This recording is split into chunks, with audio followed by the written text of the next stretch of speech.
કેમ છો બચ્ચાઓ? મજામાં? વિદ્યુતનો 10મો લેક્ચર છે આજે. આગળના લેક્ચરમાં આપણે સમાંતર અને શ્રેણી બેવના મિક્સ જોડાણના દાખલા ગણ્યા હતા. તો એ સેમ મેથડથી તમે બાકીના દાખલાઓ કરી શકો. આપણે હવે સિલેબસને આગળ વધારીએ. આજના લેક્ચરમાં લગભગ મોસ્ટલી થિયરી ચાલશે, બરાબર? અને આજનો લેક્ચર લગભગ થિયરીનો છેલ્લો લેક્ચર હશે, લગભગ, કારણ કે આના પછી દાખલા હશે. તો જેટલી થિયરીઓ બાકી છે બધી હું આજે ચલાવી દઉં, એટલે પછી આપણે નકરા દાખલા જ ગણવાના રહે, બરાબર? એવું કંઈક કરીએ. તો ફટાફટથી તૈયાર થઈ જાઓ, પેન અને ચોપડો લઈ લો, કાનમાં ઇયરફોન નાખી લો. શરૂ કરીએ આજનો લેક્ચર. સૌથી પહેલાં તો આપણે જે શ્રેણી અને સમાંતર જોડાણ ભણ્યા છીએ ને, એના અમુક ફાયદાઓ અને ગેરફાયદાઓ છે. તો એ બે અગત્યના છે. ઘણી વખત 2 માર્કમાં 3 માર્કમાં પૂછી નાખે છે ગુજરાત બોર્ડ. એટલે સૌથી પહેલાં બેવના ફાયદા અને ગેરફાયદા જોઈ લઈએ. પહેલાં શ્રેણી જોડાણ. શ્રેણી જોડાણના ફાયદા અને ગેરફાયદાઓ બેવ છે, અને સમાંતર જોડાણના તે ફાયદા અને ગેરફાયદા બેવ છે. તો જે કંઈ તમને પૂછે એનો જવાબ તમારે આપવાનો એક્ઝામમાં. આ શ્રેણી જોડાણ અને સમાંતર જોડાણ. પહેલાં ફાયદા જોઈએ. શ્રેણી જોડાણ અને સમાંતર જોડાણ બેની આકૃતિ આવી ગઈ ને તમને મગજમાં? શ્રેણી જોડાણ એટલે સિરીઝમાં હતું, એકદમ સળંગ હતું એ, અને સમાંતર જોડાણ મતલબ ઉપર નીચેવાળી આકૃતિ હતી એ. તો શ્રેણી જોડાણમાં માની લો કે એક અવરોધ હોય, શ્રેણી જોડાણમાં બીજો અવરોધ હોય, શ્રેણી જોડાણમાં ત્રીજો અવરોધ હોય. તો સમતુલ્ય અવરોધ ત્રણેયનો સરવાળો થાય ને. અને મેં તમને કીધું હતું કે તમે યાદ રાખજો એક વાક્ય, કે શ્રેણી જોડાણમાં સમતુલ્ય અવરોધ તેનામાં રહેલા મોટામાં મોટા અવરોધ કરતાં પણ મોટો હોય. એટલે શ્રેણી જોડાણમાં જેમ તમે અવરોધો આગળ આગળ જોડતા જાઓ એમ અવરોધ મોટો ને મોટો થતો જાય, બરાબર? એટલે શ્રેણી જોડાણમાં પહેલું અવરોધ વધે. હવે અવરોધ વધે મતલબ કે આર વધે ને. જો આમ ઉપરનો સિમ્બોલ મતલબ વધે એવું હું લખું છું અહીંયા, એટલે તમને શોર્ટકટમાં ખ્યાલ આવે. અવરોધ વધે. આપણું સૂત્ર છે V = IR. આમાંથી હું R ને કરતા બનાવું તો R = V/I. જો R વધતો હોય તો I એટલે કે વિદ્યુત પ્રવાહ ઘટે, હે ને? કારણ કે વ્યસ્ત પ્રમાણમાં છે. જો R અને I વ્યસ્ત પ્રમાણમાં છે એટલે R વધે તો I ઘટે. તો જેમ R વધે એમ પ્રવાહ ઘટશે. તો જો મારે પ્રવાહ ઘટાડવો હોય, મારે પ્રવાહને કંટ્રોલમાં લાવવો હોય, તો મારે અવરોધ કેવો કરવો પડે? વધારવો પડે. એટલે જેમ જેમ હું અવરોધ વધારતો જાઉં એમ પ્રવાહ ઘટતો જશે. એટલે અવરોધ વધે તેમ પ્રવાહ I ઘટે. પ્રવાહ I ઘટે મતલબ કે એને નિયંત્રિત કરી શકાય. આ પહેલો ફાયદો શ્રેણી જોડાણનો, કે એમાં પ્રવાહને નિયંત્રિત કરી શકાય. આ પહેલો ફાયદો થયો. બીજો ફાયદો, આપણે ઘરનું જોડાણ હોય ને, જે ઘરનું જોડાણ મતલબ કે આ પંખો જોડ્યો હોય, ટ્યુબલાઇટ જોડી હોય, ફોનનું ચાર્જર જોડ્યું હોય, બરાબર, લાઇટ જોડી હોય, કે પ્લગ હોય, એસી હોય, ઘરઘંટી, ફ્રીજ, ટીવી, બધું જ તે એ સમાંતર જોડાણમાં હોય. કનેક્શન સમાંતર જોડાણમાં હોય બધા, બરાબર. પણ આપણું જે મેઇન સ્વિચ બોર્ડ હોય, જે મીટરની બાજુમાં હોય, ખબર ફ્યુઝવાળું, તો એમાં એમાં ફ્યુઝ જે જોડેલો હોય ને, મીટરની પછી ફ્યુઝ આવે પેલો મોટો ચિનાઈ માટીનો બનેલો હોય, તો એ ફ્યુઝ હોય ને એ હંમેશા શ્રેણીમાં જોડેલો હોય. આ કનેક્શન બધા સમાંતરમાં હોય, પણ જે ફ્યુઝ જોડેલો હોય ને એ શ્રેણીમાં હોય. કારણ કે જ્યારે શોર્ટ સર્કિટ થાય ને ત્યારે ફ્યુઝ શ્રેણીમાં જોડેલો હોય, તો ફ્યુઝનો તાર છે ને એ એકદમ નીચા ગલન બિંદુવાળો હોય. એટલે જ્યારે વધારે વિદ્યુત પ્રવાહ પસાર થાય ને, શોર્ટ સર્કિટમાં હંમેશા વધારે વિદ્યુત પ્રવાહ પસાર થાય, અને ફ્યુઝનો જે તાર હોય ને એ એકદમ નીચા ગલન બિંદુવાળો, એટલે તરત ઓગળી જાય. એટલે એને એમ લાગે કે તરત કંઈક શોર્ટ સર્કિટ થયું, એટલે તરત તાર ગરમ થાય. ગરમ થાય એટલે પહેલાંનું ગલન બિંદુ તો નીચું જ હોય ફ્યુઝનું, તરત બળી જાય. બળી જાય એટલે તૂટી જાય ત્યાંથી, અને પરિપથ આખો બ્રેક થઈ જાય, એટલે પ્રવાહ વહેતો અટકી જાય. તો ફ્યુઝને હંમેશા શ્રેણીમાં જોડવામાં આવે. તો શ્રેણી જોડાણનો બીજો ફાયદો આ, કે ફ્યુઝને એસી મેઇન્સ મતલબ એસી છે ને, એસી મતલબ અલ્ટરનેટિંગ કરંટ, એ આગળ આવશે તમારે. વિદ્યુત પ્રવાહના 2 પ્રકાર છે, એક અલ્ટરનેટિંગ કરંટ આવે અને બીજું ડાયરેક્ટ કરંટ આવે, એસી પ્રવાહ અને ડીસી પ્રવાહ. તો એ અત્યારે આપણે જે આવે ને અહીંયા ઘરમાં એ એસી પ્રવાહ આવે. આગળના ચેપ્ટરમાં આપણે ભણશું ડિટેલમાં એના વિશે. તો એસી મેઇન્સની સાથે શ્રેણીમાં જોડવામાં આવે છે. કોને? ફ્યુઝને. આ શ્રેણી જોડાણનો બીજો ફાયદો. તો આ 2 ફાયદા થઈ ગયા. હવે ગેરફાયદા જોઈએ. બધું બબ્બે છે. શ્રેણી જોડાણના ફાયદા ગેરફાયદા બબ્બે, સમાંતર જોડાણના એ ફાયદા અને ગેરફાયદા બબ્બે. પહેલો ગેરફાયદો શ્રેણી જોડાણનો. શ્રેણી જોડાણ એટલે આ રીતનું હતું ને, આમ, અને અહીંયા માની લો કે એક બેટરી હોય, આમ હતું. માની લો કે હું અહીંયા 240 વોલ્ટેજ આપું, બરાબર, અને મેં અહીંયા 3 બલ્બ જોડેલા છે. પહેલો બલ્બ, બીજો બલ્બ અને ત્રીજો બલ્બ. ત્રણેય બલ્બની કેપેસિટી છે ને એ 240 વોલ્ટની છે. મતલબ કે જો હું એને 240 વોલ્ટ આપું તો ફૂલ લાઇટ અપ થાય, મતલબ પૂર્ણ પ્રકાશિત થાય, એકદમ એની ફૂલ કેપેસિટીથી પ્રકાશિત થાય. શ્રેણી જોડાણમાં શું થાય? યાદ કરો, 240 વોલ્ટ હોય તો અહીંયા કંઈક ડ્રોપ થશે. વી છે ને, આ તો વી, તો વીમાંથી V1 અહીંયા પડે, V2 અહીંયા પડે અને V3 અહીંયા પડે, અને અહીંયા 0 થઈને આવી જાય, હે ને? ત્રણેય બલ્બ સરખા છે અને 240 અહીંયાથી નીકળ્યો તો આ ત્રણેય કેટલું લેશે? ત્રણેય હરખા છે તો હરખું જ લેશે. તો આ 80 લેશે, આ 80 લેશે અને આ 80 લેશે. 8 તેરીને 24 થઈ ગયું. તો આને 80 વોલ્ટ મળે, આને 80 વોલ્ટ મળે અને આને 80 વોલ્ટ મળે. આની કેપેસિટી કેટલી હતી? 240ની. 240 એ ફૂલ કેપેસિટીથી પ્રકાશિત થાય, પણ આને અત્યારે મળ્યા કેટલા? 80 વોલ્ટ. 80 વોલ્ટ, 80 વોલ્ટ અને 80 વોલ્ટ. તો શું આ ફૂલ પ્રકાશિત થશે? નહીં, હે ને? તો શ્રેણી જોડાણનો ગેરફાયદો, બરાબર, કે ઘણા ઉપકરણોને, ઘણા બધા ઉપકરણોને શ્રેણીમાં જોડતા વોલ્ટેજ વહેંચાઈ જાય. વોલ્ટેજ વહેંચાઈ જાય, આ શબ્દ ખાસ આવવો જોઈએ. વોલ્ટેજ વહેંચાઈ જાય. 240માંથી 80 વહેંચાઈ ગયા, બરાબર, એટલે આ પૂર્ણ પ્રકાશિત નહીં થાય. આ પહેલો ગેરફાયદો. બીજો ગેરફાયદો એ, માની લો કે તમે શ્રેણીમાં દરેકને જોડ્યા છે, સિરીઝમાં જોડ્યા છે, વચ્ચેથી આ એક ઉડી ગયો બલ્બ, ગમે કંઈ ફોલ્ટ આવ્યો, ઉડી ગયો, બરાબર, તો અહીંયા બ્રેક પડ્યો તો વિદ્યુત પ્રવાહ તો કન્ટિન્યુઅસ પાથ હોય, આખો કન્ટિન્યુઅસ રસ્તો હોય તો જ વહે ને. અહીં વચ્ચે બ્રેક પડી ગયો તો વિદ્યુત પ્રવાહ અહીંયા આવીને અટકી જશે ને. અહીંયા આવીને અટકી ગયો તો વહ્યો ખરી? વહ્યો નહીં, અટકી ગયો. તો વિદ્યુત પ્રવાહને વહેવા માટે હંમેશા પૂર્ણ રસ્તો જરૂરી છે. એ પૂર્ણ રસ્તો આને મળ્યો નહીં, એટલે આમાંથી હવે વહેશે નહીં. તો આ બે રીતે પ્રકાશિત થશે હવે નહીં, કારણ કે અહીંયા આવીને અટકી ગયો, અહીંયા સ્ટોપ થઈ ગયા. બધા વાહનો જેટલા અહીંયા આવતા હતા એ બધા સ્ટોપ થઈ ગયા, વહેતા નથી. જો પ્રવાહ વહેતો હોય તો આ પ્રકાશિત થાય, પણ પ્રવાહ વહેતો નથી એટલે આ પ્રકાશિત થશે નહીં. એટલે આ બંધ થઈ ગયા. વાંક કોનો હતો? આ એકનો, કે આ એક બગડી ગયો, પણ એના લીધે આ બે બંધ થઈ ગયા.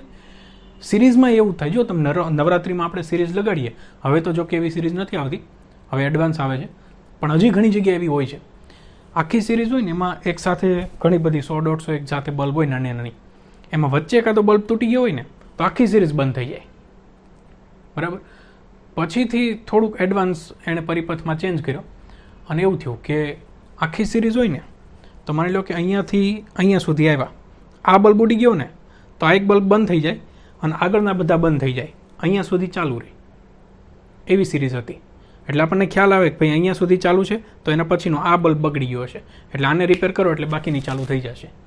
આવી રીતની સર્કિટ એ લોકોએ ગોઠવી અને પછીથી શું કર્યું કે એવી રીતના છેડા જોડ્યા સમાંતરમાં બધાને, કે ભાઈ એક બલ્બ ઉડી ગયો હોય ને તો એક જ બલ્બ બંધ થાય, બાકીના બધા ચાલુ રહે, બરાબર. પણ આવું શ્રેણી કનેક્શનમાં, શ્રેણી જોડાણમાં આવું શક્ય નથી. જો બધાને શ્રેણીમાં જોડેલા હોય અને વચ્ચેથી એકાદો ઉડી જાય તો બધા ઉપકરણો બંધ થઈ જાય. તો આ ગેરફાયદો છે શ્રેણી જોડાણનો, બરાબર. એટલે બીજો ગેરફાયદો એ કે એક ઉપકરણ બંધ થાય તો બાકીના ઉપકરણો પણ ખોટું, મતલબ બંધ થઈ જાય. એટલે એક ઉપકરણ બંધ થઈ જાય તો બાકીના ઉપકરણો પણ બંધ થઈ જાય છે, બરાબર. આને તમારી રીતે લખવાનું, મેં ખાલી મેઇન શબ્દો લખ્યા છે, બાકી વાક્યમાં તમારે આખું લખવાનું. સમજાઈ ગયું તમને? શ્રેણી જોડાણ ફરીથી જોઈ લે. શ્રેણી જોડાણના ફાયદા કયા કયા? એક તો શ્રેણી જોડાણમાં અવરોધ વધે. અવરોધ વધે એટલે પ્રવાહ ઘટે, એટલે પ્રવાહને નિયંત્રિત કરવો હોય તો શ્રેણી જોડાણ વાપરવાનું. જેટલો તમે અવરોધ વધારો એટલો પ્રવાહ ઘટે. એટલે પ્રવાહને કંટ્રોલમાં લાવવો હોય, પ્રવાહને નિયંત્રિત કરવો હોય તો શ્રેણી જોડાણ કામનું છે.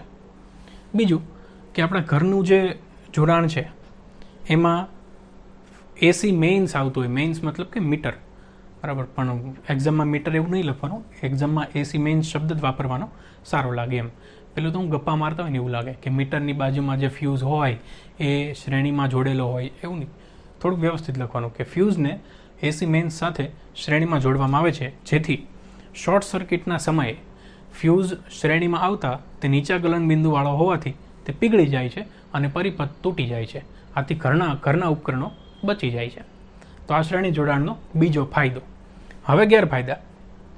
પહેલો ગેરફાયદો એ કે ઘણા બધા ઉપકરણોને શ્રેણીમાં જોડીએ તો વોલ્ટેજ વહેંચાઈ જાય.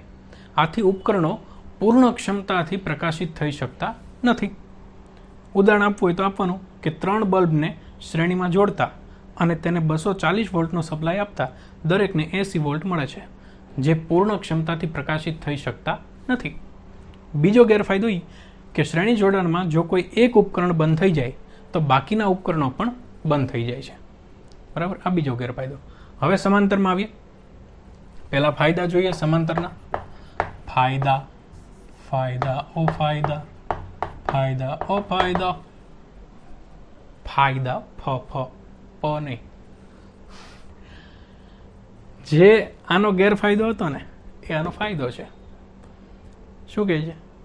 એક ઉપકરણ બંધ થઈ જાય તો બાકીના ઉપકરણો પણ બંધ થઈ જાય ને. આમાં એવું ના થાય, કારણ કે આનું તમે જો આનું કનેક્શન આ રીતનું હતું, આવું કંઈક. હા, હવે જો હું તમને રસ્તો બતાવું કે પ્રવાહ ક્યાંથી વહે. આ 1, આ 2 અને આ 3. જો અહીંયા V છે, બરાબર. આ પ્લસ છેડો, આ માઇનસ છેડો. આ પ્લસ અને માઇનસ એક સાથે જોડાયેલા છે. હા. આ પ્લસ અને માઇનસ 2 સાથે જોડાયેલા છે. હા. પ્લસ અને માઇનસ 3 સાથે જોડાયેલા છે. હા. માની લો કે એક ઉપકરણ બંધ થઈ ગયું, એટલે માની લો આ પહેલું બંધ થઈ ગયું. તો હવે જો બેટરી છે એના 2 છેડા 2 સાથે જોડાયેલા છે. હા છે. 3 સાથે જોડાયેલા છે. હા છે. તો એક બંધ થઈ ગયું તો આ 2 ને કંઈ ફરક પડ્યો નહીં. એ તો ચાલુ જ છે ને, એને તો બેટરીનો સપ્લાય મળી જ રહી છે. તો એક બંધ થઈ જવાથી આને કાંઈ ફરક પડતો, આ 2 અને 3 ને કાંઈ ફરક પડતો નથી. જ્યારે આ કિસ્સામાં શું હતું કે બધા ઉપકરણો બંધ થઈ જતા હતા. આમાં એવું થતું નથી. એટલે આનો પહેલો તે ફાયદો એ કે એક ઉપકરણ બગડી જાય તો બાકીના ઉપકરણો ચાલુ રહે છે, બગડી જતા એટલે બંધ થઈ જતા નથી. આ પહેલો ફાયદો. બીજો ફાયદો એ કે સમાંતર જોડાણમાં સમતુલ્ય અવરોધ તેનામાં રહેલા નાનામાં નાના અવરોધ કરતાં પણ નાનો હોય. એટલે જો અવરોધ ઘટાડવો હોય આખી સર્કિટ મતલબ પરિપથ, આખી સર્કિટનો અવરોધ તમારે ઘટાડી દેવો હોય એકદમ, તો કયું જોડાણ વાપરવાનું? સમાંતર જોડાણ વાપરવાનું. એકાદ બે તમને દાખલા એવા પૂછ્યા છે, મને ખ્યાલ નથી ટેક્સ્ટ બુકમાં છે કે નવનીતમાં, પણ તમને 4 અવરોધ આપ્યા હોય, દાખલા તરીકે 4, 8, 12 ને 24. તમને એમ કહે કે આમાંથી ઓછામાં ઓછો અવરોધ મેળવવો હોય તો આ 3 ને કેવી રીતે તમે જો આ 4 ને કેવી રીતે જોડશો? તો જો ઓછામાં ઓછો અવરોધ જોતો હોય, સમતુલ્ય અવરોધ, તો કયું જોડાણ વાપરવાનું? સમાંતર જોડાણ. કારણ કે એમાં સમતુલ્ય અવરોધ ઓછામાં ઓછા અવરોધ કરતાં પણ ઓછો હોય, બરાબર. તો જો અવરોધ ઘટાડી દેવો હોય તો સમાંતર જોડાણ વપરાય.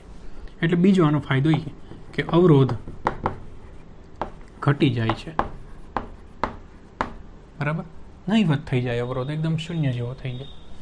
એટલે આ બીજો ફાયદો એ આનો. હવે એના ગેરફાયદા જોઈએ. ગેરફાયદા. પહેલો ગેરફાયદો એ કે જો તમે અવરોધ ઘટાડી દો એકદમ, અવરોધ ઘટી જાય આમાં, હે ને, સમાંતર જોડાણમાં અવરોધ એકદમ ઘટી જાય. જો અવરોધ ઘટી જાય તો પ્રવાહ કેવો થઈ જાય? વધી જાય એકદમ, હે ને. તો જેટલો તમે અવરોધ ઓછો કરવાની ટ્રાય કરો એટલો જ સામે પ્રવાહ વધી જાય. તો પ્રવાહને તમે કંટ્રોલમાં લઈ શકો નહીં. જો તમે અવરોધ ઘટાડવા જાઓ, ખાલી સમાંતર જોડાણની વાત થાય છે, ખાલી સમાંતર જોડાણમાં અવરોધ એકદમ ઘટી ગયો અને અવરોધ ઘટી ગયો તો એની સામે પ્રવાહ એકદમ વધી ગયો, તો પ્રવાહને આપણે નિયંત્રિત કરી શકતા નથી. તો આ પહેલો ગેરફાયદો એ કે પ્રવાહને અવરોધ વધે છે, અવરોધ ઘટે છે, એટલે અવરોધ R ઘટે છે, તેથી પ્રવાહ એટલે I વધે છે, એટલે નિયંત્રિત કરી શકાતો નથી. ખોટું મતલબ નિયંત્રિત કરી શકાતો નથી. આ પહેલો ગેરફાયદો.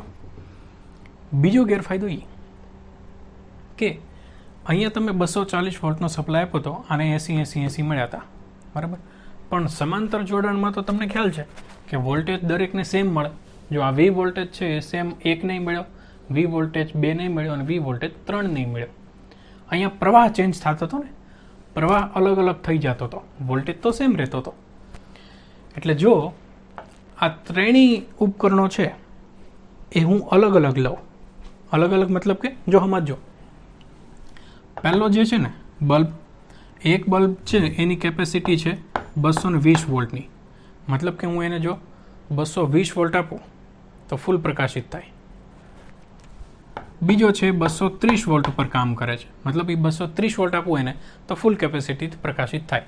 અને ત્રીજો જે બલ્બ છે એની કેપેસિટી 240 વોલ્ટ છે, મતલબ એને 240 વોલ્ટેજ આપું તો ફૂલ પ્રકાશિત થાય, બરાબર. આ ત્રણેયને મેં અહીંયા જોડ્યા, 1, 2 ને 3, મતલબ કે આ 1, આ 2 અને આ 3, આવી રીતે મેં જોડ્યા અહીંયા, બરાબર. અહીંયા જે સપ્લાય છે ને, આ સપ્લાય એ હું 230 આપું છું. કેટલો આપું? 230. તો હવે એકની કેપેસિટી છે 220ની, પણ એને મળ્યો કેટલો? 230. વોલ્ટેજ તો સેમ મળવાનો ત્રણેયની, તો આની કેપેસિટી 220ની છે અને મળ્યો 230, તો વધારે વોલ્ટેજથી કામ કરશે અને કદાચ એવું બને કે બળી જાય, બરાબર. એકદમ આવું લલ્લુ પપ્પુ હોય કે 10 વોલ્ટે વધારે આવે તો એ બાપા હોય થઈ જાય, બળી જાય બિચારું. તો આ એક ડિસએડવાન્ટેજ રહે, ગેરફાયદો રહે. બીજો જે છે બીજો, એને તો 230 જોતા હતા ને 230 એને મળ્યા, એટલે ફૂલ કેપેસિટી પ્રકાશિત થશે. ત્રીજો એ 240 ઉપર કામ કરે છે, એટલે ત્રીજો અહીંયા 240 ઉપર કામ કરે અને મળ્યા કેટલા? 230. તો એ તો કે મારે 240 જોઈએ, 240 હોય તો હું ફૂલ કેપેસિટીથી પ્રકાશિત થાવ, 230 તો ઓછા પડે ભાઈ મને, તો ફૂલ કેપેસિટીથી પ્રકાશિત થશે નહીં, ઓછો પ્રકાશિત થશે, બરાબર. એટલે અલગ અલગ રેટિંગવાળા આ જે છે ને આ કેપેસિટી એને કહેવાય રેટિંગ. હમણાં આપણે આવશે આગળ થિયરીમાં અને પછીની થિયરીમાં. તો અલગ અલગ રેટિંગવાળા ઉપકરણોને એક સમાન વોલ્ટેજથી જોડવામાં આવે તો તે અલગ અલગ ક્ષમતાથી પ્રકાશિત થશે. હું ફરીથી બોલું છું, અલગ અલગ રેટિંગવાળા ઉપકરણોને એક સમાન વોલ્ટેજથી જોડવામાં આવે તો તે અલગ અલગ ક્ષમતાથી પ્રકાશિત થશે. એટલે હું અહીંયા લખું છું ખાલી કે અલગ અલગ રેટિંગ, બરાબર. ત્યાંથી તમે સમજી જાજો. અલગ અલગ રેટિંગવાળા ઉપકરણો એને જોડવામાં આવે તો અલગ અલગ ક્ષમતાથી પ્રકાશિત થશે, એવું હું લખું છું, બરાબર. એટલે તમે સમજી જજો. રેડી? તો આ થઈ ગયા 2 ગેરફાયદા. ફરીથી જોઈ લે સમાંતર જોડાણ આખું. સમાંતર જોડાણના પહેલા ફાયદો એ કે એક ઉપકરણ બંધ થઈ જાય તો પણ બાકીના ઉપકરણો ચાલુ રહે છે. બીજો એ કે અવરોધ ઘટી જાય છે એકદમ, કારણ કે સમતુલ્ય અવરોધ ઓછામાં ઓછા અવરોધ કરતાં પણ ઓછો હોય, એટલે અવરોધ ઘટી જાય છે. તો અવરોધ ઘટાડવો હોય તો સમાંતર જોડાણ વાપરવાનું. ગેરફાયદા જોઈએ. પહેલો ગેરફાયદો એ કે અવરોધ ઘટી જાય છે તો એની સામે પ્રવાહ એકદમ વધી જાય, તો જેટલો તમે અવરોધ ઘટાડવાની ટ્રાય કરો એટલો સામે પ્રવાહ વધી જાય, એટલો જ સામે વધી જાય, તો પ્રવાહને તમે નિયંત્રિત કરી શકો નહીં. બીજો ગેરફાયદો એ કે અલગ અલગ રેટિંગવાળા ઉપકરણોને એક સમાન વોલ્ટેજથી જોડો તમે તો એ અલગ અલગ ક્ષમતાથી પ્રકાશિત થાય, કારણ કે બધાને એક જ સમાન વોલ્ટેજ મળવાનો છે સમાંતર જોડાણમાં, બરાબર. તો આ થઈ ગયું સમાંતર જોડાણ અને શ્રેણી જોડાણના ફાયદા અને ગેરફાયદા. એક વખત જોવું હોય તો જોઈ લો, નજર ફેરવી લો અને યાદ કરી લો કે ક્યાં કયો પોઈન્ટ હતો એ, પછી હું ભૂસી નાખું, બરાબર. અહીંયા આ આકૃતિ આપણે દોરવાની નથી, તમારે એક્ઝામમાં ખાલી સમજવા માટે દોરી છે. તમારે ખાલી મુદ્દા જ લખવાના, આ બે મુદ્દા, આ બે મુદ્દા, આ બે મુદ્દા, આ બે મુદ્દા લખવાનું, આકૃતિ દોરવાની નથી. સમજાઈ ગયું? ચાલો પૂછી નાખો. ઉંમર થઈ ગઈ છે ભાઈ, બોલાતું નથી હવે.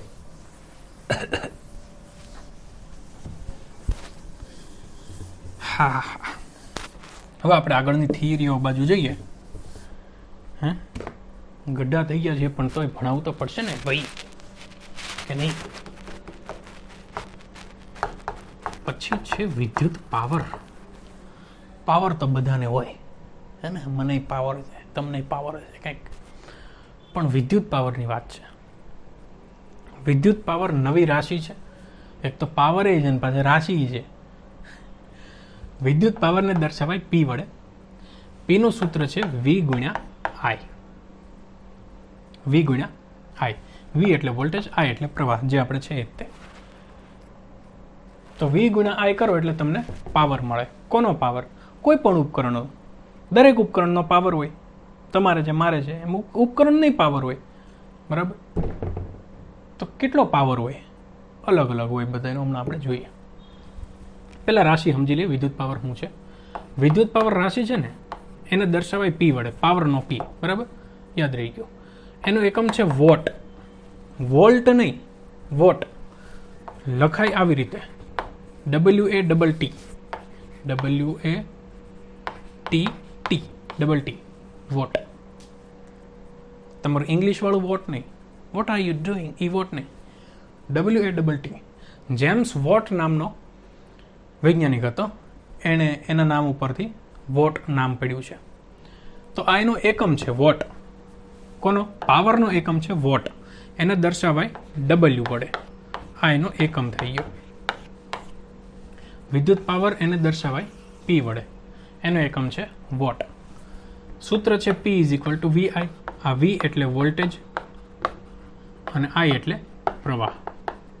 તો વોલ્ટેજનો એકમ છે V અને પ્રવાહનો એકમ છે એમ્પિયર. એને દર્શાવાય A વડે. તો વોલ્ટ ઇન્ટુ એમ્પિયર એટલે થાય વોટ. બરાબર? વિદ્યુત પાવર નામની રાશિ નવી વ્યાખ્યાયિત કરી દીધી. દાખલા તરીકે હું એમ કહું કે એક બલ્બ છે, એ 220 વોલ્ટ પર કામ કરે છે અને એમાંથી અડધો એમ્પિયર એટલે કે 0.5 એમ્પિયર પ્રવાહ પસાર થાય છે. તો એનો પાવર ગણો.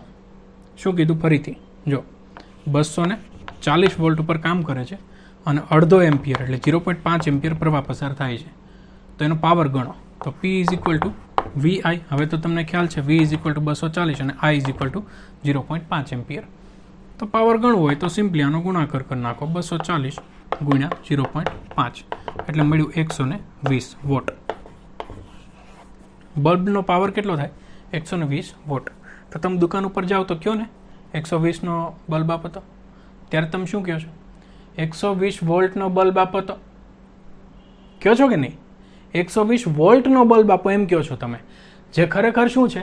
120 વોટનો બલ્બ આપો. આ છે. બરાબર? એટલે આપણને ખબર નહોતી અત્યાર સુધી કે વોલ્ટ છે અને વોટ છે, બે વસ્તુ આવે. દરેક બલ્બનો વોટ હોય. પંખાના વોટેજ આવે. વોટેજ કહું છું, વોલ્ટેજ નથી કહેતો. વોટેજ. વોટેજ મતલબ એનો પાવર. 120 વોટેજ કહેવાય. આ જે બલ્બની ગણતરી કરીને આનો પાવર આવ્યો 120 વોટ. તો 120 વોટેજનો બલ્બ છે એમ કહેવાય. બરાબર? પહેલાં જે પેલી ધોકાવાળી ટ્યુબલાઇટ આવતી ને, મોટી ટ્યુબલાઇટ, હે, મોટો ડટ્ટો આવતો એમાં લોખંડનો, એના વોટેજ બહુ વધારે હતા. 60 વોટેજ હતા અને પ્રકાશ એકદમ ઓછો આપતો, ડલ પ્રકાશ આપતો. હવેની જેટલી LED ટ્યુબલાઇટ્સ આવી પટ્ટીવાળી, એના વોટેજ એકદમ ઓછા હોય, 28 વોટ. બરાબર? હવે સિસ્કાની ને બધી નીકળી તો 18 વોટ અને 20 વોટની, 22 વોટની કહું છું, 22 વોટની એવી LED ટ્યુબલાઇટ્સ આવે અને પહેલાં કરતાં પ્રકાશ વધારે આપે. પ્રકાશની તીવ્રતા માપવાનો એકમ છે લ્યુમિનસ. બરાબર? તો જ્યારે જ્યારે તમે એ ટ્યુબલાઇટ લેવા જાઓ તો એ કેટલો પ્રકાશ આપે છે એના લ્યુમિનસ લખ્યા હોય. તો એટલો તેજ પ્રકાશ મારે.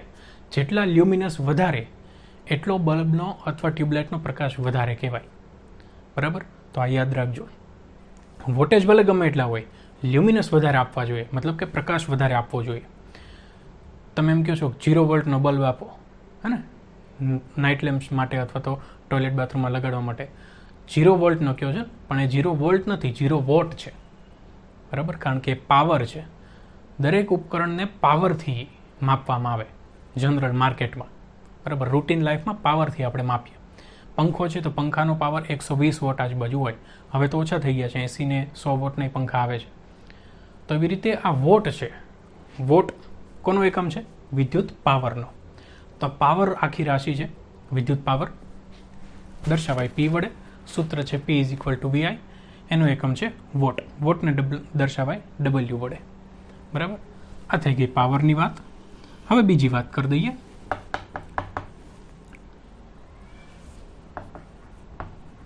વિદ્યુત ઉષ્મા ઉર્જા. વિદ્યુત દ્વારા ઉત્પન્ન થતી ઉષ્મા ઉર્જા, એવું હું કહેવા માંગુ છું આ ટોપિકમાં. કોઈ પણ ઇલેક્ટ્રિક ઉપકરણ તમે જોઈ લો, આઈધર એ ટીવી હોય કે ફ્રીજ હોય કે એસીનું કમ્પ્રેસર હોય કે મોબાઈલ ફોન હોય કે ટ્યુબલાઇટ હોય કે પંખો હોય કે ઉજાલા બલ્બ હોય કે પેલો સાદો બલ્બનો ગોળો હોય, કોઈ પણ ઉપકરણ તમે જોઈ લો, એ ઉપકરણ ગરમ થશે. લોંગ ટાઈમ સુધી તમે એને યુઝ કરો એટલે ગરમ થશે.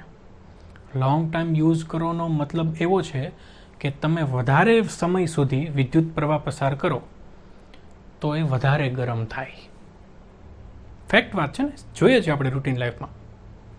બરાબર, તો એ જે ઉષ્મા ઉર્જા ઉત્પન્ન થાય છે એમાં, મતલબ ગરમ થાય છે, એ ઉર્જા આવી ક્યાંથી? વિદ્યુતમાંથી જ આવે ને. બંધ કરી દો તો બંધ થઈ જાય છે ને. બરાબર, ઠંડુ પડી જાય છે. પાછું તમે વિદ્યુત પ્રવાહ શરૂ કરો તો પાછું ગરમ થાય છે. તો જે ગરમ થવાની ઉષ્મા ઉર્જા છે એ આવી ક્યાંથી? વિદ્યુતમાંથી જ ને. તો એ વિદ્યુત ઉર્જાનું ઉષ્મા ઉર્જામાં રૂપાંતર થયું એમ કહેવાય. બરાબર, અમુક ઉપકરણો છે એ વધારે ગરમ થાય છે, અમુક ઓછા ગરમ થાય છે. તો દરેકની પોતપોતાની ખાસિયત છે. બરાબર, તો જે ઉપકરણ વધારે ઉષ્મા ઉર્જા ઉત્પન્ન કરે છે તો એ આધાર શેની ઉપર રાખે? મતલબ એવું આપણે કઈ રીતે કહી શકીએ કે આવું હશે ને તો વધારે ઉષ્મા ઉર્જા ઉત્પન્ન કરશે, આવું હશે તો ઓછી ઉષ્મા ઉર્જા ઉત્પન્ન કરશે? તો પહેલું તો ફેક્ટ મને લાગે છે ત્યાં સુધી, તમે જેટલું વધારે વાપરો ને એટલું વધારે ગરમ થાય. સાચી વાત ને? હા, ઓછું વાપરો તો ઓછું ગરમ થાય. બરાબર, રેડી વાત છે. મતલબ કે સમય ઉપર આધાર રાખતું હશે. જેટલા વધારે સમય સુધી તમે યુઝ કરો એટલું વધારે ગરમ થાય છે. આ પહેલી વાત. બીજી વાત, તમે જેટલો વધારે વિદ્યુત પ્રવાહ પસાર કરો ને એટલું વધારે ગરમ થાય. હા, ઓછો વિદ્યુત પ્રવાહ પસાર કરો ઓછું ગરમ થાય, વધારે વિદ્યુત પ્રવાહ પસાર કરો વધારે ગરમ થાય. હે ને, સીધી વાત છે. તો પ્રવાહ ઉપર આધાર રાખે. બીજું અવરોધ ઉપર આધાર રાખે. અવરોધ, વાહકનો અવરોધ જો વધારે હશે તો વધારે ઉષ્મા ઉર્જા ઉત્પન્ન કરશે. અવરોધ ઓછો હશે તો જે પ્રવાહ પસાર થાય છે ને, અવરોધ છે ઓછો, જવા દેશે ફટાફટ, નીકળ ભાઈ નીકળ ફટાફટ. અવરોધ ઓછો છે. અને જો અવરોધ વધારે હશે તો હે ને, અવરોધ છે વધારે એટલે પ્રવાહ જઈ નહીં શકે. પ્રવાહ નહીં જાય તો એ વિદ્યુત ઉર્જાનું શેમાં રૂપાંતર થશે? ઉષ્મા ઉર્જામાં, ગરમ થશે ખોટે ખોટું. તો ઉત્પન્ન થતી ઉષ્મા ઉર્જા 3 બાબતો ઉપર આધાર રાખે. પહેલું, સમય. જેટલા વધારે સમય સુધી તમે યુઝ કરો એટલું વધારે ઉષ્મા ઉર્જા ઉત્પન્ન કરે. બીજું, પ્રવાહ ઉપર આધાર રાખે. તમે જેટલો વધારે પ્રવાહ પસાર કરશો એટલું વધારે ગરમ થશે. અને ત્રીજું, વાહકના અવરોધ ઉપર આધાર રાખે. જેટલો અવરોધ વાહકનો વધારે હશે એટલી ઉષ્મા ઉર્જા વધારે ઉત્પન્ન થશે. તો ઉત્પન્ન થતી ઉષ્મા ઉર્જા H વડે હું દર્શાવું, હીટ એટલે H વડે હું જો દર્શાવું ઉત્પન્ન થતી ઉષ્મા ઉર્જાને, તો ઉષ્મા ઉર્જા ચલે છે I પ્રવાહ ઉપર. પહેલા T લઈએ. ચાલો, સમય ઉપર આધાર રાખે કે જેટલો સમય વધારે વાપરવાનો, જેટલો સમય વધારે એટલી ઉષ્મા ઉર્જા વધારે ઉત્પન્ન થાય. બીજું, H ચલે છે I². આ બધું પ્રયોગથી સાબિત થયું છે. પ્રવાહ ઉપર આધાર રાખે પણ પ્રવાહના વર્ગ ઉપર આધાર રાખે છે. બરાબર, આ પ્રાયોગિક રીતે સાબિત થયેલું છે કે જેટલો પ્રવાહ વધારે એટલી ઉષ્મા ઉર્જા, હીટ વધારે ઉત્પન્ન થશે. અને ત્રીજું, વાહકના અવરોધ ઉપર આધાર રાખે. જેટલો વાહકનો અવરોધ વધારે એટલું હીટ વધારે ઉત્પન્ન થશે. આમાં ક્યાંય એવું હું બોલ્યો કે જેટલું આ વધારે એટલી હીટ ઓછી ઉત્પન્ન થશે? એવું ક્યાંય નથી. મતલબ કે વ્યસ્ત પ્રમાણ ક્યાંય નહીં આવે. બધે સમપ્રમાણ છે એટલે મેં બધે સમપ્રમાણ કર્યું છે. બરાબર, જેટલા સમય સુધી વધારે વાપરો એટલી વધારે ઉષ્મા ઉર્જા. જેટલો પ્રવાહ વધારે એટલી ઉષ્મા ઉર્જા વધારે, અને જેટલો અવરોધ વધારે એટલી ઉષ્મા ઉર્જા વધારે. તો ત્રણેય વસ્તુ સમપ્રમાણમાં આવી. હવે આ ત્રણેયને હું ભેગા કરું તો એચ ચલે છે I²RT. બરાબર. ચલનની નિશાની દૂર કરું તો એક અચળાંક આવે કે I²RT. પ્રાયોગિક રીતે એવું સાબિત થયું છે કે k નું મૂલ્ય 1 હોય છે. બરાબર. એટલે આ k ને હું નથી લખતો, એટલે હું ડાયરેક્ટ લખું I²RT. બરાબર. I²R × T. તો આ થઈ ગયું સૂત્ર. કોઈ પણ વાહકમાંથી તમે વિદ્યુત પ્રવાહ પસાર કરો તો એની અંદરથી કેટલી ઉષ્મા ઉર્જા ઉત્પન્ન થાય છે એનું સૂત્ર છે આ I²RT. બરાબર. H એટલે હીટ. ભાઈ હીટ એટલે ઉષ્મા ઉર્જા. ઉષ્મા ઉર્જાનો એકમ શું આવે? જૂલ. બરાબર. તો આનો એકમ છે જૂલ. બરાબર. એકમ છે જૂલ. I એટલે વિદ્યુત પ્રવાહ, એનો એકમ છે એમ્પિયર. એકમ લખું છું આ બધા. R એટલે અવરોધ, અવરોધનો એકમ છે ઓહમ. અને T એટલે સમય, સમયનો એકમ છે સેકન્ડ. આવું થાય. બરાબર. તો કોઈ પણ ઉપકરણ હોય એનો, મેં તમને આગળ કીધું, કોઈ પણ વાહક હોય એનો સૂક્ષ્મ તો સૂક્ષ્મ અવરોધ હોય જ. બરાબર. તો દરેક ઉપકરણનો અવરોધ હોય, મોબાઈલ હોય, ટીવી હોય, બધાનો અવરોધ હોય પોતપોતાનો. કારણ કે એમાં ઘણા બધા સાધનો આવતા હોય, ઘણા બધા કનેક્શન આવતા હોય, જોડાણ આવતું હોય, તો થોડો થોડો અવરોધ હોય દરેકનો. એ પ્રમાણે ઉષ્મા ઉર્જા એની ઉત્પન્ન થાય. ક્લિયર છે? તો એનો એકમ છે જૂલ. આ સૂત્ર વાપરવાનું છે આપણે દાખલાઓમાં. બરાબર. બીજી વાત, જૂલનો નિયમ આવે છે. એવું પૂછે છે કે જૂલનો નિયમ સમજાવો. તો આ જે સૂત્ર આપણે તારવ્યું ને, આને જ કહેવાય જૂલનો નિયમ. કારણ કે જૂલે એવું શોધ્યું હતું કે કોઈ પણ વિદ્યુત ઉપકરણ હોય એમાંથી ઉષ્મા ઉર્જા ઉત્પન્ન થાય. આવું જૂલે કીધું હતું. અને આ સૂત્ર તે જૂલે જ તે બનાવ્યું છે. એટલે આ જે સૂત્ર છે ને, આને કહેવાય જૂલનો નિયમ. લખવો હોય તો કઈ રીતે લખી શકીએ? તો એવું લખવાનું કે વિદ્યુત ઉપકરણમાં ઉત્પન્ન થતી ઉષ્મા ઉર્જા એ તેમાંથી વહેતા વિદ્યુત પ્રવાહના વર્ગના સમપ્રમાણમાં, બીજું અવરોધના સમપ્રમાણમાં, અને ત્રીજું સમયના સમપ્રમાણમાં હોય છે. આ વાક્યને જૂલનો નિયમ કહે છે. સીધી વાત છે. ફરીથી, કોઈ પણ વિદ્યુત ઉપકરણમાં ઉત્પન્ન થતી ઉષ્મા ઉર્જા એ તેમાંથી વહેતા વિદ્યુત પ્રવાહના વર્ગના સમપ્રમાણમાં, તેના અવરોધના સમપ્રમાણમાં અને સમયના સમપ્રમાણમાં હોય છે. આ વાક્યને જૂલનો નિયમ કહે છે. બરાબર. આ થઈ ગયું ઉષ્મા ઉર્જા. હવે હું વિદ્યુત પાવર અને આ બેની વચ્ચે થોડોક સંબંધ તારવું છું. બરાબર. આ લખવું હોય તો, એટલે રફ જેવું છે, યાદ રાખવું હોય તો રાખી લો. ક્લાસ નોટમાં લખવું હોય તેમાં લખી લો, વાંધો નહીં. લખવાની કાંઈ જરૂર નથી. આપણે પાછું લિસ્ટ કરશું દાખલા ગણતી વખતે. પણ જૂલનો નિયમ છે, યાદ રાખજો. બરાબર. H છે ને, H એનું બીજું એક સૂત્ર બને છે P × T. P × T. P એટલે પાવર, વિદ્યુત પાવર, અને T એટલે કેટલા સમય માટે શરૂ રહ્યો એ. દાખલા તરીકે એક બલ્બ છે, એનો પેલો 100નો ગોળો આવતો ને, આપણે ગામડે ખબર વાડીએ લગાડીએ 100નો બલ્બ, પીળો પ્રકાશ આપે, એ એકદમ ટ્રાન્સપરન્ટ કાચવાળો હતો એ. તો એ 100 વોટનો બલ્બ છે. મતલબ એના વોટેજ એટલે પાવર 100 વોટ છે. હવે માની લો કે એ અમુક સમય સુધી શરૂ રહે. દાખલા તરીકે 10 મિનિટ સુધી શરૂ રહ્યો. તો 10 મિનિટને આપણે સેકન્ડમાં ફેરવીએ અને સમય અહીંયા મૂકીએ અને પાવર મૂકીએ. બરાબર. 100 વોટનો બલ્બ અને આટલા સમય સુધી શરૂ રહ્યો. એ બેનો ગુણાકાર કરો તો એમાંથી કેટલી ઉષ્મા ઉર્જા ઉત્પન્ન થશે એ તમને મળે જવાબ. બરાબર. તો આ ફરીથી આ હીટના જેટલા સૂત્રો હતા એનાથી બીજું એક સૂત્ર આવે છે. હમણાં બધા જ સૂત્રો આવશે હવે. બરાબર. સૂત્રો આપણે બધા જોઈ લઈએ. પાવરનો સૂત્ર કયો હતો? P = VI. આ પાવરનું સૂત્ર હતું. ઓકે. હું આમાં થોડુંક આમ તેમ કરું છું. જો Pની જગ્યાએ હું મૂકું VI, કારણ કે Pનું સૂત્ર છે. તો VI અને T તો છે જ બાજુમાં. ખાલી Pની જગ્યાએ મેં VI મૂક્યું. ખ્યાલ આવ્યો ને તમને? આ P છે એની જગ્યાએ ખાલી VI મૂક્યું. T તો એમ જ છે. તો Hનું બીજું સૂત્ર મળ્યું. H = VIT. હવે આમાં V છે ને, V કોન્સન્ટ્રેશન રાખજો થોડું. V છે ને એની જગ્યાએ હું IR મૂકું. બાકીના બે એમનમ, એટલે IT એમનમ. Vની જગ્યાએ હું મૂકું I × R. તો હવે આમાં ગુણાકાર કરો તો આઈ ઇન્ટુ આઈ એટલે આઈ સ્ક્વેર થાય, I square R into T, મળી ગયું સૂત્ર. તો એક આ સૂત્ર થયું, બોક્સ બનાવી દો. બીજું એક આ સૂત્ર થયું, ત્રીજું સૂત્ર આ થયું. આમાં વીની કિંમત મૂકી હતી ને, V is equal to I R. હવે હું આઈની જગ્યાએ કિંમત મૂકું. જો V is equal to I R હોય તો એમાંથી આઈની કિંમત મૂકે તો આમાંથી આઈને કરતા બનાવો તો આર છેદમાં જાય તો આઈ ઇઝ ઇક્વલ ટુ વીના છેદમાં આર થાય ને. તો હું એ કિંમત અહીંયા મૂકું છું. તો એચ ઇઝ ઇક્વલ ટુ વી તો હતા જ, ગુણ્યા ટી છે, વી છે, ટી છે, આઈની જગ્યાએ મૂકવાનું શું? વીના છેદમાં આર. તો આઈની જગ્યાએ મેં વીના છેદમાં આર મૂક્યો ઇઝ ઇક્વલ ટુ વી ગુણ્યા વી એટલે વી સ્ક્વેરના છેદમાં આર ઇન્ટુ ટી એચનું. તો આ ત્રીજું સૂત્ર મળ્યું, વી સ્ક્વેરના છેદમાં આર ઇન્ટુ ટી. તો ટોટલ 4 સૂત્રો આપણને એચના મળ્યા. જ્યાં જેની જરૂર પડે એ વાપરવાનું. બરાબર, આપણે લિસ્ટ કરશું જ તે દાખલા ગણતી વખતે. સાઈડમાં પાવર ઉપર આવો. પી ઇઝ ઇક્વલ ટુ વીઆઈ. જે વસ્તુ આમાં કરી સેમ વસ્તુ આમાં કરો. વીની જગ્યાએ મૂકો આઈ આર, તો આઈ આર ગુણ્યા આઈ તો is equal to I square R. પીનું તો પીનું આ એક સૂત્ર હતું, પીનું બીજું સૂત્ર મળ્યું. સેમ ટુ સેમ વસ્તુ જે અહીંયા કરી તે અહીંયા કરો પાછી. V is equal to I R મૂક્યું હતું ને, હવે આઈની જગ્યાએ મૂકો શું? વીના છેદમાં આર ઇઝ ઇક્વલ ટુ પી. વી તો વી જ છે, ગુણ્યા આઈની જગ્યાએ મૂકો વીના છેદમાં આર. તો શું મળ્યું? વી સ્ક્વેરના છેદમાં આર.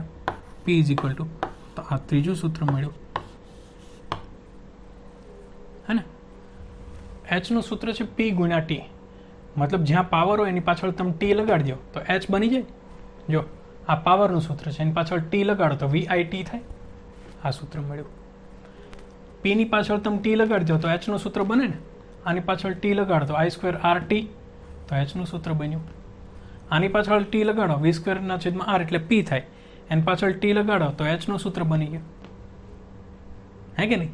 છે ને, ઇન્ટરકનેક્ટેડ બધું. હે ને? એટલે બધું અંદર ને અંદર છે. અમે મામા ફઈના પોયરા જેવું છે, બધું અંદર છે. બરાબર, માસીયાઈ ભાઈ છે બે, વિદ્યુત પાવર અને વિદ્યુત ઉર્જા, ઉષ્મા ઉર્જા. ઘણી વખત આ એચની જગ્યાએ ડબલ્યુ પણ લખે છે.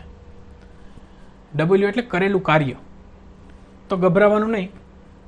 એચ એટલે ઉષ્મા ઉર્જા, એની જગ્યાએ ઘણી વખત ડબલ્યુ લખે. બરાબર, તો સેમ વસ્તુ છે, બે વસ્તુ. ઓકે, તો આટલા સૂત્રો યાદ રાખી લો. એકમ યાદ રાખી લેજો. હીટનો એકમ છે જૂલ. બરાબર, પાવર પી એટલે પાવરનો એકમ છે વોટ. આ સૂત્ર ઘણી વખત ઉપયોગ કરવાનું થશે આપણે. H is equal two P into T. બરાબર, તો અહીંયા પી પાવર છે, એનો એકમ છે વોટ. અહીંયા ટી છે, ટીનો એકમ છે સેકન્ડ. તો બીજી વસ્તુ યાદ રાખજો હંમેશા, જૂલ એચ એટલે ઉષ્મા ઉર્જાનો એકમ થાય જૂલ. ઇઝ ઇક્વલ ટુ, તો ઇઝ ઇક્વલ ટુ પાવર એટલે પાવરનો એકમ વોટ ઇન્ટુ, તો ઇન્ટુ ટીનો એકમ સેકન્ડ. તો અહીંયા લખું સેકન્ડ. એકમ વાઇઝ મેં સૂત્ર બનાવ્યું. તો હંમેશા વોટ ઇન્ટુ સેકન્ડ એટલે જૂલ થાય. બરાબર, આ ગમે ત્યાં ક્યાંક લખી નાખજો ધાબા ઉપર, યાદ રહે. એકમમાં જ્યારે વોટ ઇન્ટુ સેકન્ડ આવે ત્યાં તમે જૂલ લખી શકો. બરાબર, તો દાખલામાં કામ લાગશે.